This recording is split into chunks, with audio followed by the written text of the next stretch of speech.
Chapter 4. The familiar mental voice, gurgling with bitter disgust, made the source immediately apparent. Struggling to maintain the human facade, I rose and moved urgently toward the spot where I had left Bella. Seth didn't ask a single question. He just fell into step behind me, somehow knowing my destination and the general cause of my abrupt departure. Bella's words and Jacob's thoughts were pounding into my head with painful clarity. Across the clearing I could see them, standing close together, mostly hidden within the shadows of the encroaching woods. Bella's tiny figure was completely dwarfed by Jacob's towering frame. Jacob's eyes were bulged wide, with a strange kind of bewildered horror. His mind was replaying Bella's most recent words, struggling with his confusion and denial. "I'm not putting anything off, and yes, I can have a real honeymoon. I can do anything I want, but out." "A real honeymoon? Then that means they're going to... Oh, God, no!" Images of Bella and me in intimate positions flashed through his head, but in every one, Bella was being crushed by my monstrous strength. Bella's eyes wide, blank and empty, staring back at me. The pictures thrust into my mind against my will filled me with revulsion and self-loathing. "What? What did you say?" he choked out. His shock and disgust were quickly giving way to rising fury. "About what? Jake, what's wrong?" Bella was puzzled and oblivious to her danger. Already I felt the air around Jacob shimmering. He was straining to maintain control, but rapidly losing the battle. I cursed the crowd around me that forced me to move so slowly. 10 pairs of eyes followed me, my friends and family, confused by my sudden departure. Jasper keyed in on the powerful rage emanating from their direction. Emmett and Jasper moved to the edge of the crowd, even walked several paces toward the shadows, pretending to be deep in conversation, waiting for my signal to step in. "What do you mean, have a real honeymoon, while you're still human? Are you kidding? That's a sick joke, Bella." "I said butt out, Jake. This is so none of your business. We shouldn't even be talking about this. It's private." Jacob's hands were wrapped around Bella's upper arms. I saw her face contort in pain. At that moment, all disgust I held for myself disappeared. It was replaced with cold fury.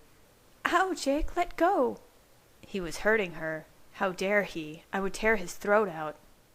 "Bella, have you lost your mind? You can't be that stupid. Tell me you're joking." Jake was trembling, shaking her in his anger. Her head whipped back and forth, and I no longer cared if anyone saw me. I was going to tear the mutt's body to pieces, and nobody was going to stop me. My thoughts were crowded with alarmed voices. 2 wolves, Sam and Quill, were converging on the same spot. The deep tenor of Sam Yuli's thoughts resonated in my head. "Edward, let us handle this."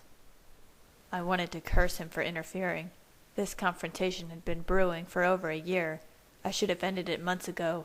All of my efforts to protect Bella's feelings, when the real danger was physical, suddenly seemed silly and weak. I was a fool. "Jake, stop!" Bella cried. He showed no sign of hearing her. Sam and Quill emerged from the forest, tense and ready to spring on Jacob, or me. With Bella in the center of the conflict, I had to restrain myself, if she was hurt in any way. "Take your hands off her," I hissed, wanting to remove them myself, his arms too if necessary. Sam snarled threateningly. I held my ground. "Jake, bro, back away. You're losing it," Seth urged. His voice was low and calm, but forceful. Jacob still didn't move. His face was frozen in horror, and his eyes were transfixed by his inner vision. "You'll hurt her. Let her go." Seth was whispering intensely now, trying to break through Jacob's consciousness. I could not just stand there while Bella was in pain. Her face was strained, as Jacob's vice-like grip shut off all blood flow to her tortured arms. "Now!" I snarled. Jacob flinched and dropped his arms, no longer frozen, but still stunned. Before anyone else could react, I picked Bella up and flew back several paces, placing myself between her and the rabid dog. Sam and Quill were in front of him, and Seth had his arms locked around his torso. He was struggling with Jacob, trying desperately to pull him back into the woods. "Come on, Jake, let's go." Jacob was shaking harder now, his murderous gaze fixed on me. Bella was clinging to me, trying to peer around my body as her former best friend threatened my life. I'll kill you. I'll kill you myself. I'll do it now. His voice was a raspy whisper, but it carried all the strength of a roar. He imagined himself shredding my body, tearing me with his teeth, burning the scraps of flesh. He was beyond hatred, beyond fury. He was so consumed by passionate loathing that he no longer cared for his own life. The only thing preventing him from changing and lunging at me was his fear that he would kill Seth in the process. Sam growled ferociously, forbidding me to attack, urging Jacob to retreat. I was done with these games. This boy had challenged me before, and I had calmly stepped aside. I had respected him and been grateful to him for befriending Bella. For her sake, I had never allowed myself to harm him, even when he crossed every line of decency and decorum. But he presumed too much. To lay his hands on my wife, to even attempt to detain her, it was not to be tolerated. "Seth, get out of the way," I ordered. I almost wanted him to attack.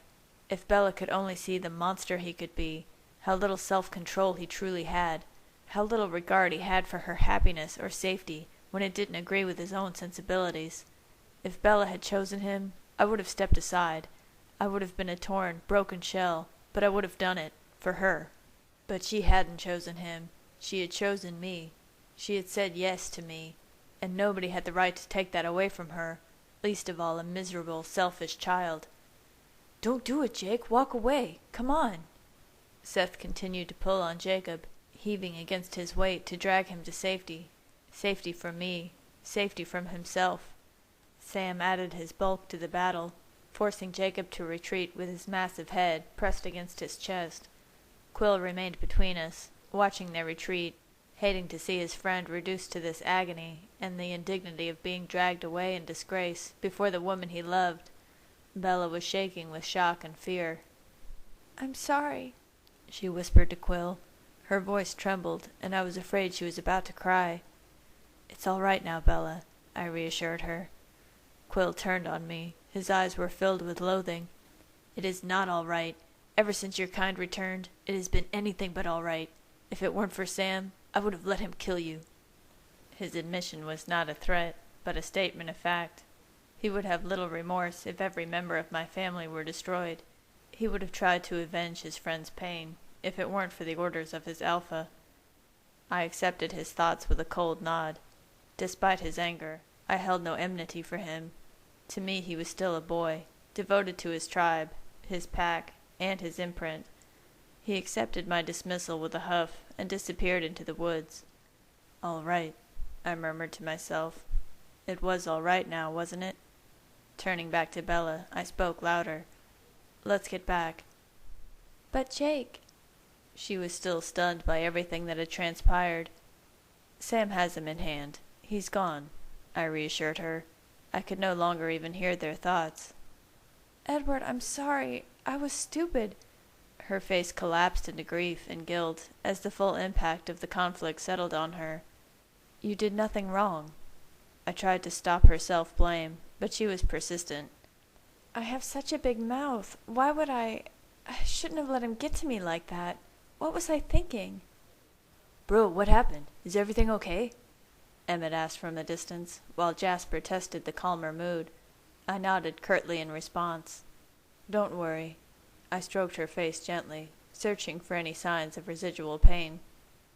With a bitter taste in my mouth, I turned my thoughts to the human throng, carefully searching for any indication that there had been witnesses to the scuffle. All was clear, although several people seemed curious as to our whereabouts. "We need to get back to the reception, before somebody notices our absence," I cautioned. "Give me 2 seconds," Bella pleaded pitifully. Her eyes were wild and frantic, shifting from me to the spot where Jacob had disappeared, and back. She tilted her head back, willing away the tears. I saw her face take on a steely resolve, as she locked away her own chaotic thoughts, and soothed her hands down her skirt. "My dress?" "You look fine. Not a hair out of place."